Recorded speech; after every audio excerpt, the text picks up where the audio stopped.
Chrysanthemum by Kevin Hinks.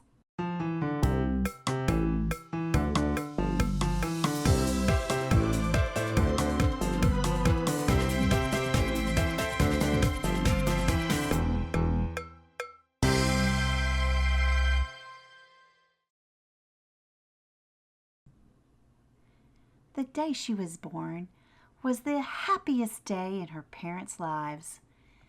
"She's perfect," said her mother. "Absolutely," said her father. And she was. She was absolutely perfect. "Her name must be everything she is," said her mother. "Her name must be absolutely perfect," said her father. And it was. Chrysanthemum. Her parents named her Chrysanthemum. Chrysanthemum grew and grew and grew, and when she was old enough to appreciate it, Chrysanthemum loved her name. She loved the way it sounded when her mother woke her up. She loved the way it sounded when her father called her for dinner. And she loved the way it sounded when she whispered it to herself in the bathroom mirror. Chrysanthemum, chrysanthemum, chrysanthemum. Chrysanthemum loved the way her name looked when it was written with ink on an envelope. She loved the way it looked when it was written with icing on her birthday cake. And she loved the way it looked when she wrote it herself with her fat orange crayon. Chrysanthemum, chrysanthemum, chrysanthemum. Chrysanthemum thought her name was absolutely perfect, and then she started school. On the first day, Chrysanthemum wore her sunniest dress and her brightest smile. She ran all the way. "Hooray!" said Chrysanthemum. "School!" But when Mrs. Chud took roll call, everyone giggled upon hearing Chrysanthemum's name.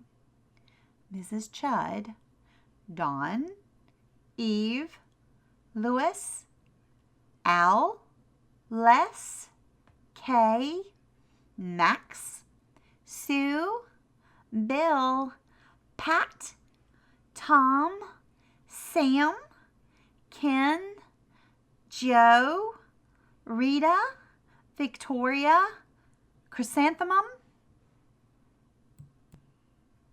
"It's so long," said Joe.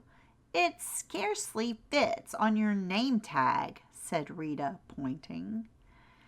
"I'm named after my grandmother," said Victoria. "You're named after a flower." Chrysanthemum wilted. She did not think her name was absolutely perfect. She thought it was absolutely dreadful. The rest of the day was not much better. During nap time, Victoria raised her hand and informed Mrs. Chud that Chrysanthemum's name was spelled with 13 letters.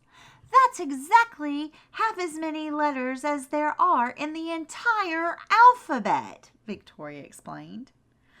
"Thank you for sharing that with us, Victoria," said Mrs. Chud. "Now put your head down." "If I had a name like yours, I'd change it," Victoria said, as the students lined up to go home. "I wish I could," thought Chrysanthemum miserably. "Welcome home," said her mother. "Welcome home," said her father. "School is no place for me," said Chrysanthemum. "My name is too long. It scarcely fits on my name tag, and I'm named after a flower." "Oh, pish," said her mother. "Your name is beautiful." "And precious and priceless and fascinating and winsome," said her father. "It's everything you are," said her mother. "Absolutely perfect," said her father. Chrysanthemum felt much better after having her favorite dinner, macaroni and cheese with ketchup, and an evening filled with hugs and kisses and parcheesi.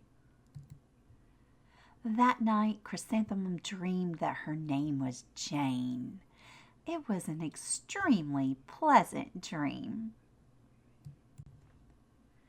The next morning, Chrysanthemum wore her most comfortable jumper. She walked to school as slowly as she could. She dragged her feet in the dirt. Chrysanthemum, chrysanthemum, chrysanthemum, she wrote. She even looks like a flower, said Victoria, as Chrysanthemum entered the playground. Let's pick her, said Rita, pointing. Let's smell her, said Joe. Chrysanthemum wilted. She did not think her name was absolutely perfect. She thought it was absolutely dreadful. The rest of the day was not much better. During nap time, Victoria raised her hand and said, "A chrysanthemum is a flower. It lives in a garden with worms and other dirty things." "Thank you for sharing that with us, Victoria," said Mrs. Chudd. "Now put your head down." "I just cannot believe your name," Victoria said as the students lined up to go home. "Neither can I," thought Chrysanthemum miserably. "Welcome home," said her mother. "Welcome home," said her father. "School is no place for me," said Chrysanthemum. "They said I even looked like a flower. They pretended to pick me and smell me." "Oh, pish," said her mother. "They're just jealous."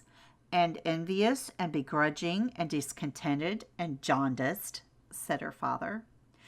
"Who wouldn't be jealous of a name like yours?" said her mother. "After all, it's absolutely perfect," said her father.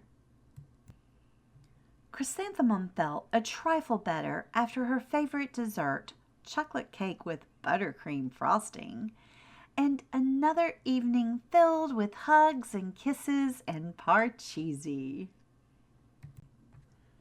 That night, Chrysanthemum dreamed that she really was a chrysanthemum. She sprouted leaves and petals. Victoria picked her and plucked the leaves and petals one by one until there was nothing left but a scrawny stem. It was the worst nightmare of Chrysanthemum's life. Chrysanthemum wore her outfit with 7 pockets the next morning. She loaded the pockets with her most prized possessions and her good luck charms. Chrysanthemum took the longest route possible to school.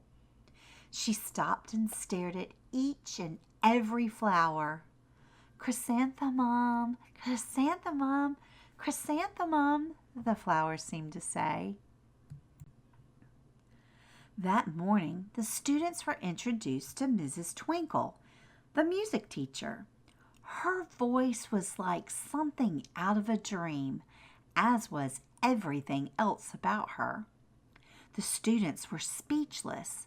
They thought Mrs. Twinkle was an indescribable wonder. They went out of their way to make a nice impression. Mrs. Twinkle led the students in scales. Then she assigned roles for the class musical. Victoria was chosen as the dainty fairy queen.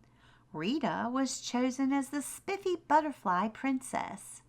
Joe was chosen as the all-important pixie messenger.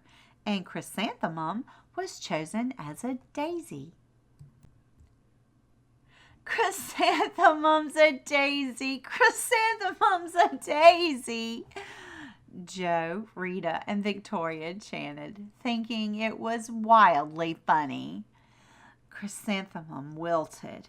She did not think her name was absolutely perfect. She thought it was absolutely dreadful. "What is so humorous?" asked Mrs. Twinkle. Chrysanthemum, was the answer.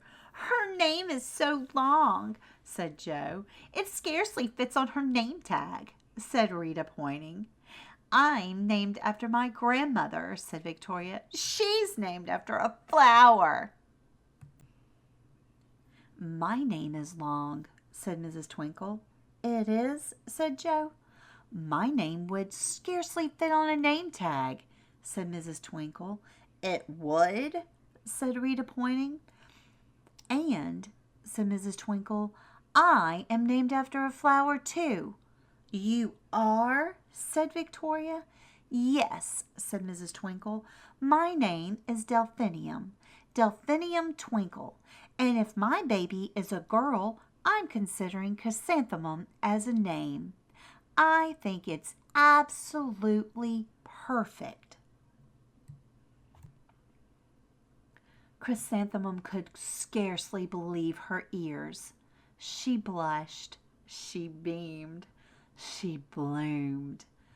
Chrysanthemum, chrysanthemum, chrysanthemum. Joe, Rita, and Victoria looked at Chrysanthemum longingly. Call me Marigold, said Joe. I'm Carnation, said Rita, pointing. My name is Lily of the Valley, said Victoria. Chrysanthemum did not think her name was absolutely perfect. She knew it. Epilogue. Overall, the class musical was a huge success. Chrysanthemum was absolutely perfect as a daisy. Victoria made the only mistake. She completely forgot her lines as the dainty fairy queen. Chrysanthemum thought it was wildly funny, and she giggled throughout the entire dance of the flowers. Eventually, Mrs. Twinkle gave birth to a healthy baby girl, and of course, she named her Chrysanthemum. The end. Hi, my name is Sened, and I really like my name. Sometimes people don't say it, but it's Sened. And they actually call me Senad, and they actually call me Sanai. But that's okay, I understand. Back to you, Grandma.